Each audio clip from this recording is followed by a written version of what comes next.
Zee Marathi, चर्चाही होणारच।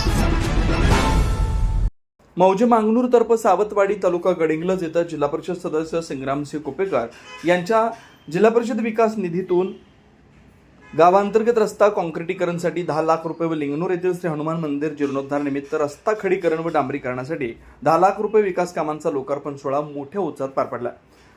यावेळी माजी आमदार राजेश पाटील, नंदाताई बाभुळकर, रामराजू कुपेकर, सभापती प्रतिभा चव्हाण, जयसिंगराव चव्हाण, उपसभापती अमर हिडदुग्गी, पंचायत समिती सदस्य स्नेहलताई जाधव यांच्यासह गावचे ग्रामस्थ, महिला मोठ्या संख्येने उपस्थित होते। मराठीहून ज्ञानेश्वर पाटील, गडिंग्लज।